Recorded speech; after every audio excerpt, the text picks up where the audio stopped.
Here we are halfway through Q1, and we've had a lot of questions from our clients and our audience already about strategy and execution in 2026. So today we're going to dive in and answer some of your burning questions. Hello, everyone. Welcome to FiredUp, the podcast for marketers working in early and late stage startups. Hello, everyone. Welcome to FiredUp. My name is Morgan McClintock, and today I am joined by Nicole Pytel. How are you? I am great, Morgan. How are you doing? I'm pretty good. And today we're going to dive into the mailbag and look at some of the questions that have been cropping up, because if we're getting asked them, you're probably thinking them too. And so the first one here is, what question is the board going to ask me on April the 1st that they weren't asking 2 years ago? There's lots of board meetings around this time, so our marketing friends are wondering what questions they're going to get asked. The board meeting is always a source of anxiety. What are you going to be asked? It's going to be one or two things, both based on AI search. You're either going to be asked, what are we doing about AI search? And are we as visible as our competitors? Or they're going to ask, why has traffic to our website plummeted? Which is AI search's fault. So both go back to AI search. But I think that's two questions you were not getting back in 2024. Yeah, absolutely. I mean, anyone in SEO is pretty familiar with the questions that come from the board around about that time that, hey, I typed in our category and our brand didn't come up. Why is that? And so SEOs are used to answering that. But now it's, look, I'm typing it into ChatGPT and we're not coming up. What are we going to do? And someone's phone is going to ring about that. And so, yeah, this is the time for GEO, generative engine optimization. So very much going to be on the minds of the board today, because this really is changing B2B buyer behavior. So it's a good question. Very good question. And it leads into the next one, which we've gotten from a bunch of people. Hey, I can't get budget for GEO. How do I make the case for this to my boss, to my CEO, to the board? Morgan, you wrote a blog post about, it being go time for GEO very recently. So I feel like you've got a good answer to this one. It's a good question, but it's a challenge because AI search is a new channel and GEO is a new discipline. Budgets are under pressure. So in order to fund this, you've got to move budget from somewhere else. I would start by finding out where you are today. And the cheapest way to do that is just by looking on GA4 and seeing how much AI search traffic you're getting and what that traffic is doing. That's going to be free. It's an easy report to pull out. Now, these are just the people who are clicking on the citations and coming to your website. So it's a small fraction of the overall sort of visibility within AI search. But that will give you a pretty good indication of the growing importance of this channel. And we've seen across our clients, probably since June last year, maybe a bit before, steady increase in AI traffic. There was a little dip maybe in November for some brands, but it's picking up already December and January of this year. So you'll see that if you've got HubSpot, they have a new report as well that show AI traffic sources in their sort of traffic report. So you're going to have that data pretty easily, and that's going to give you an indication. Then you could get a dedicated search into your own AI visibility. And so these tools, they suggest synthetic prompts and then poll all the main models and will bring back an idea of your visibility compared to your main competitors. Look, there's lots of challenges with AI visibility measurement, but this will give you a snapshot. If you do it a few times, you'll see a little trend, which would be good. So there you're starting to see, all right, how are we doing compared to the competition? Where are the opportunities? And you're starting then to see what kind of things should I be doing? And I think that will help you make an argument. We can see the traffic that we've currently got. We know what it's doing. It's probably landing mid-funnel. They're highly engaged. But if I look more deeply into where we're coming up, we're not coming up in the right places. Then, of course, talk to your sales team. They're the people, who are hands-on with the customers, and they'll know where they've found your brand initially, and just anecdotally for us, I hear a lot, I found you on AI search. So that's going to give you some good signal about taking this channel seriously, and talk to your SEO team. It is an extension of SEO, but you can't just redirect them just onto GEO tactics. Hey guys, just start adding FAQs to all of our core pages or whatever. This is in addition, so it's got to be additive, and they've got to work with the PR team and the content team and the affiliate team, the web team. This is going to take some coordination and some real effort if you want to move the needle here. But I would say it's still early days, and whilst marketing types like us are very excited about it, it's not too late. Fight for that budget, and it's going to make a difference to you in 2026. Because the good thing about AI search is whatever you do now, you can see the results pretty quickly. It's not like SEO. You're going to get the feedback very soon. Yeah, you made two really great points there. One is seeing results right away. We've done work for clients, and within a couple of weeks, if that long, we're seeing boosts in GEO.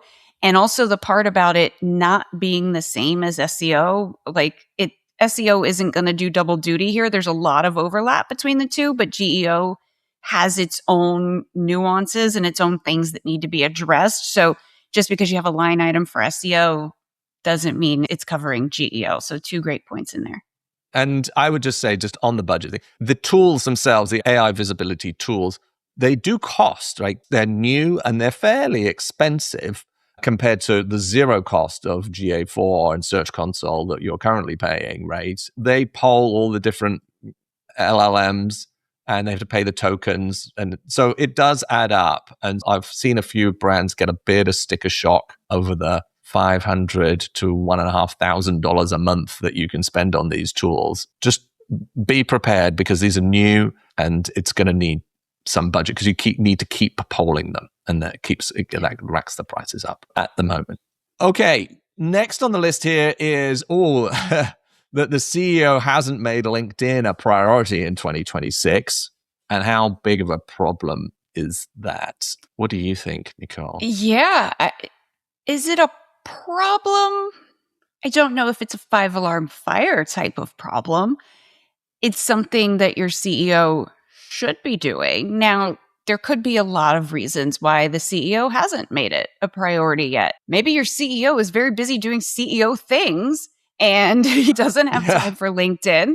Maybe your CEO just doesn't like writing up posts and commenting and getting out there. Some CEOs are a little bit shy when it comes to that, or some just don't have the time to put pen to paper, so to speak, and get on LinkedIn. Now, I know, Morgan, you guys are seeing a ton of this on the PR side. This concept of this executive visibility has to extend to LinkedIn because personal profiles get so much more reach than the company profile does. You've got marketers that are working so hard on the company page, but the employee's personal profile is probably going to get 5 times as much reach just because it's a person, not a thing. So I think that the CEO has to get involved somehow, even if it's just working with a ghostwriter and being interviewed once a month and doing a brain dump that can be used to create a few posts, maybe a few videos in there. I mean, videotape the interview, do that. And that kind of gives the CEO like a presence without having to invest all that time. Morgan, what are you seeing really on the PR side of things? Yeah, I would say that this isn't necessarily a massive problem, but you have to have someone do it. If it's not the CEO because, hey, they're busy or that's just not their persona, have one of your senior execs. And here's a way to think about who that should be. Who on your exec team matches the persona of the people that you're trying to reach? So if you're trying to reach CFOs, maybe it should be your CFO.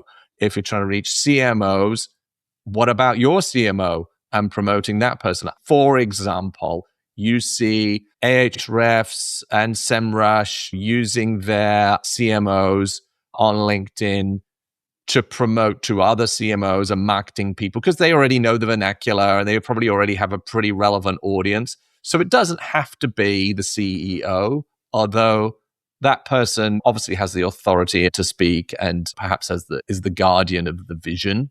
But certainly it should be someone out there because we're definitely seeing this as a huge trend. And as I've said before on this show, every startup, scale up I speak to is wanting to do something with their senior execs on LinkedIn this year. And if you don't do it, you're going to fall behind. It is just becoming more competitive, though. So it's getting harder. And of course, standard warning, don't use AI for this because that might seem expedient. You're really playing with someone's personal brand here with some of your most important direct connections. And AI posts and AI comments are just not going to cut through on this channel. Next question. If AI search is reducing website traffic, which it is, what replaces that traffic as a primary growth signal?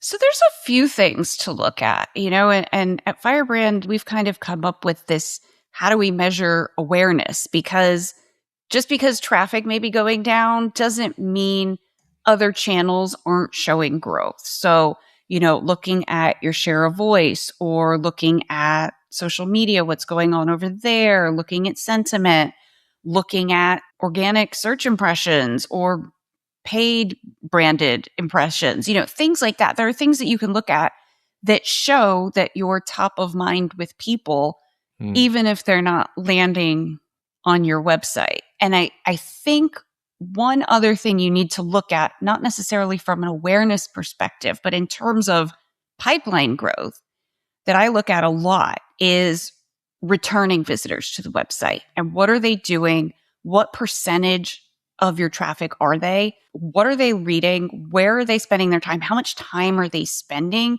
Because let's be real, if your sales cycle is 6 months long, people need to come back. If you're in serious contention for landing a deal, people are going to come back and they're going to look for the case studies, the thought leadership, all the things that they need to take back to their buying committee to really make the case for you as a vendor. So if you have a very, very small percentage of returning visitors coming back, or they're not spending very much time, or they're not looking at the things we would want them to look at as if they were kind of moving through the funnel, although the funnel is all kinds of directions these days. But, it's an important metric. So there's kind of that awareness side. And then there's this, are we in consideration with other folks? So I think there's two sides to that. What do you think, Morgan? Yeah, no, I love the returning visitors metric. It's a tough one to look at, right? Because it's a smaller number and you're going to want to make sure that they're going through some kind of journey, or at least pick out from that, okay, so they're here. Are they really spending a lot of time? And that makes you ask the sort of tough questions about, all right, are people just coming once and then drifting off? Do they understand our positioning and our messaging? Are we really going deep enough into this problem? Are we answering all their questions? Do we have their questions answered in all the right kind of formats? Maybe they need more video. Maybe they're too long or too detailed. Maybe they need to come from a different voice. So it really forces you to expand the content on your website so that you can actually help people answer the questions that they've got. And absolutely, you're not going to be buying a subscription to an enterprise SaaS tool or any kind of product unless you've been to the site multiple times and really spent time on it. And if you look at your returning visitors and it's not showing that, that's a real warning sign. So yeah, I like this one. And our next question here is, how do you justify spending on brand awareness instead of demand gen? And this is just an age-old question, but I think today it's probably more poignant than ever. What do you think? It is the oldest question. One, like we just mentioned, there are ways to measure brand awareness. I think a lot of times people are afraid to spend on awareness because they feel like they're just throwing money into the ether and they really don't know if it's working. The metrics we just talked about, that will show you if it's working. So you've got something to take back to your CEO or to the board of, hey, all these charts are up and to the right. That means more people know who we are. I think that's one thing. I think also everybody's so wrapped up in this 5% of your target audience that's in market right now. Awareness is all about those 95% of people too, because just because they're not buying today doesn't mean they're not going to be buying a week from now, a month from now, a quarter from now. And so when they are ready to buy, you want your brand to be the first thing that they think of. It's no different than B2C environment. I'm not in the market for car insurance. Oh, there's that cute little gecko. You just think of those things. And that's what needs to be done on the B2B side as well. People have to know who you are before you could even be in contention for becoming a customer. That's right. And we've said that from buyer shortlists, and there are normally 3 on the shortlist, and 90% end up closing on one of those initial 3 on the shortlist. So you better get on that B2B buyer shortlist. This is an age-old challenge, but the more you spend on brand awareness, the more effective your demand gen is going to be. The stronger your brand is, the less you can spend on just conversion, and your cost per lead is going to go down. Your cost per whole acquisition is going to drastically reduce because people are more confident in your brand and they know what they're getting when they go into the buyer process. And it shows confidence that your company is going to be around for the long term to invest in a brand and to sort of build it up. And the brand is valuable. It's a valuable asset, and it will increase the enterprise value if the company gets bought. So I know it's hard to measure, but I think for bold marketers, this is where they're going. And the demand gen tactics are becoming more expensive and more competitive. And so we are seeing a sort of shift towards awareness and brand. And I think for 2026, this is the place to bet your chips. But it does take a bold marketer move the budget here, because you're not going to see the impact for quarters potentially, and then suddenly it's all going to come pouring in. So you're going to make it through that gap. Speaking of which, if they want to increase their awareness before Q1 ends, press the emergency button. Yeah. What are we going to do? I mean, in the next 6 weeks, you better be willing to pay for it, whether it's ads, a really creative campaign with really cool creative, a really cool tagline, a really cool concept can generate a lot of awareness very quickly, assuming you've got the budget to put behind it on paid. PR is another way to do it, Morgan. Lord knows you know about that. What can they do on the PR side? Strategically, there's not a lot you can do in a sort of short term, because even a creative campaign, a good creative campaign is going to take some time to conceive and to really align. And you can just push something out there. Maybe you'll get lightning in a bottle and it'll be great. Or maybe you'll post something viral and it'll get loads of views. But that's not a strategy. That's just luck. Awareness is built over time in a controlled way. I don't know. There's a huge amount you can do beyond spending, as you say, spending a lot of money on advertising. In terms of PR, if you need to boost the numbers for the end of the quarter, you need news. And there's time to put out news. And I'm just said in the last show, in fact, I think news is one of the go-to PR strategies for this year. It used to be that companies put out far too much news and spend almost all of their PR resource and time on just writing press releases and pushing those out, and no one would ever cover them. Now, I think there's so much competition, and there are far fewer media who are going to cover your news. And even if they want to cover it, they might be busy. You've got to create lots of hooks to get attention with the media and for them to write a few articles for each announcement, because you're not going to get the 20 articles that you used to get from a press release. So you've got to create smaller moments. They still need to meet that sort of critical edge of being actual news. They don't have to be a press release, although I do think that shows some sort of messaging discipline, coming up with what do we actually want to say. You'd be surprised at how many companies, when you actually write it down and you're like, actually, that's not what do we want to say here. It is a forcing function. And so I think that shows some maturity. But I'm big on news. And so if you need to get more awareness before the end of Q1, you've got to find something and get it out there on the PR side. I think that will probably move the needle a little bit. Okay, so Nicole, here's a tricky one. I think a lot of marketers struggle with this one. What are some of the signs that the problem isn't demand, but it's actually our positioning? This is a great question. And there are a few signs. I think one sign earlier in the journey is very short website sessions. because you've been there, Morgan, I've been there, we've all been there. You land on somebody's website and you just don't know what they do. Maybe I need this product. I don't really know what it does. And I'm not going to sit here and rack my brain and try and figure it out because they haven't explained it very well. I'm just going to go find another option that ChatGPT told me about. So I think that's one. I think another one happens a lot later in the journey when sales is having conversations. If they're having to do a lot of prospect education and they're losing a lot of deals in the process, your positioning isn't working. People think it's one thing. They're having a conversation.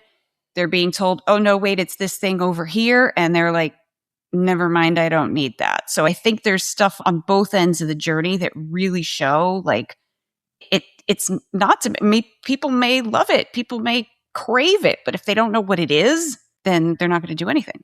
You nailed it. I don't have anything to add to that. I do think leads bouncing out of the sales funnel at that first meeting where they come in excited with a problem and the sales team have the conversation and it turns out that you can't solve the problem. And so marketing's generating leads that the sales team can't convert is a misalignment between the demand and the actual sort of proposition there. And you've got your positioning a little bit wrong. I mean, it could also show later in the deal flow as well, maybe you're positioned as the premium product with the premium pricing, but when you get into POC, they just realize, look, it doesn't do all the things that I thought it could do, and then they fall out down there. That's also a positioning problem. But I think you're going to find it.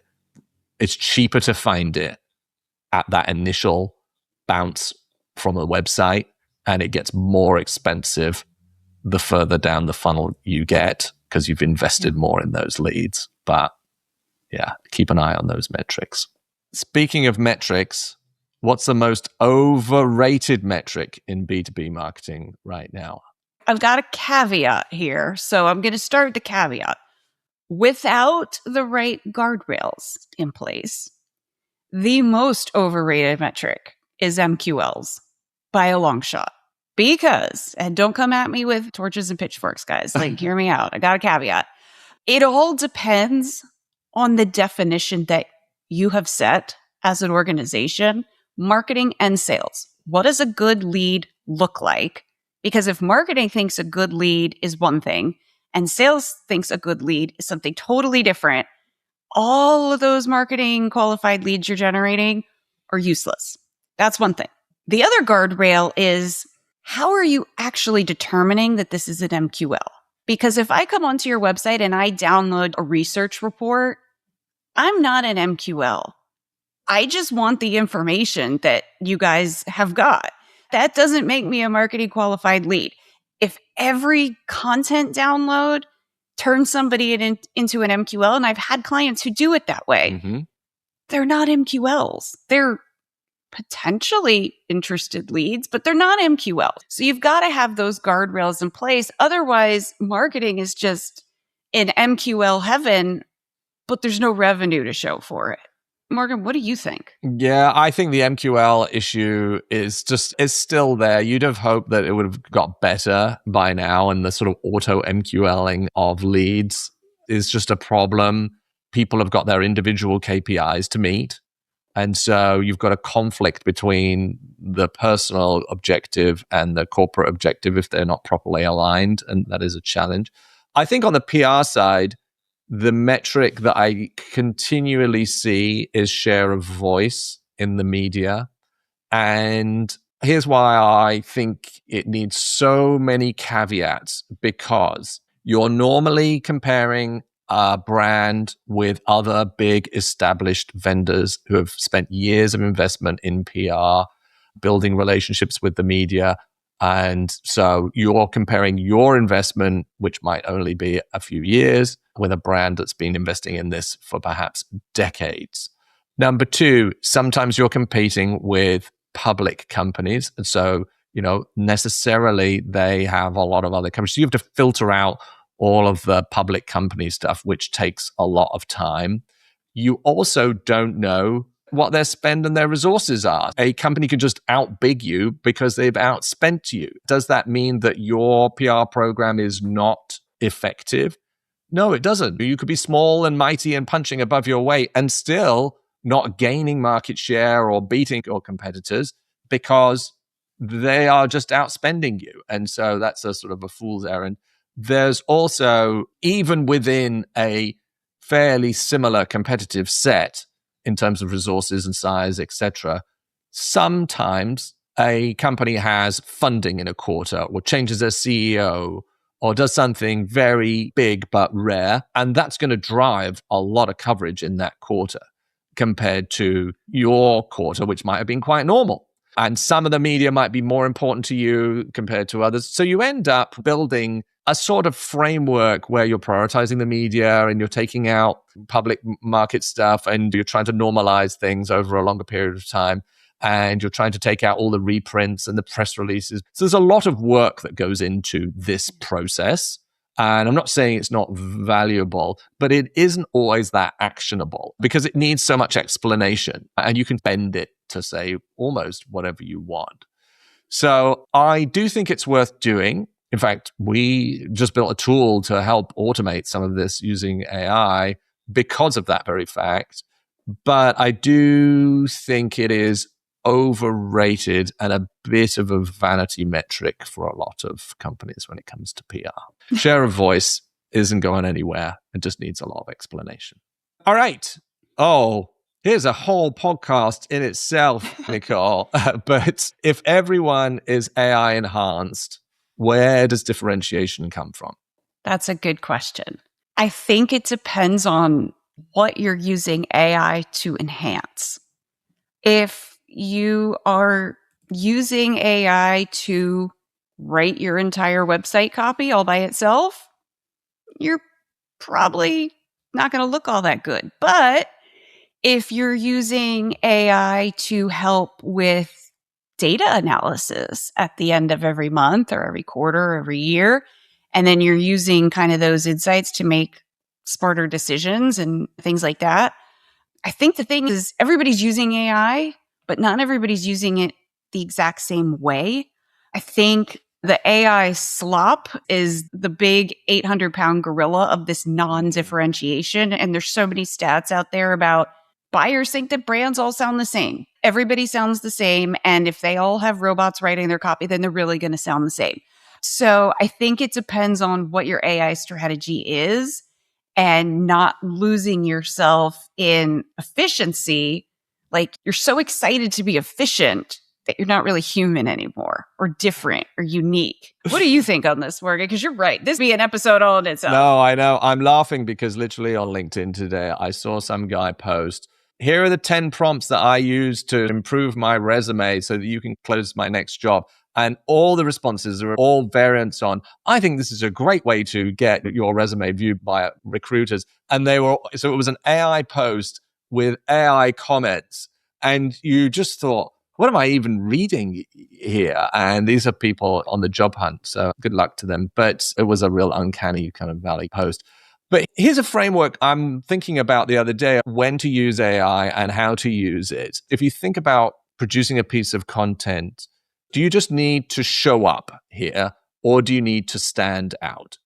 Am I just doing this because I need to get it done? Like it's a blog post and it's not highly opinionated. It's helping buyers through the journey. I want it to show up in AI search. This isn't trying to be a thought leadership thing. This is in buyer enablement, let's say, material. Now, I think in that instance, it is fine to use AI quite a lot, to lean on it, because it's not trying to be a differentiated asset. It is trying to answer the questions. You need to check it and make sure it's right. But this isn't going to define the brand or make you different. This is a show up piece of content. We've just got to show up. We've got to have it. It's got to be available.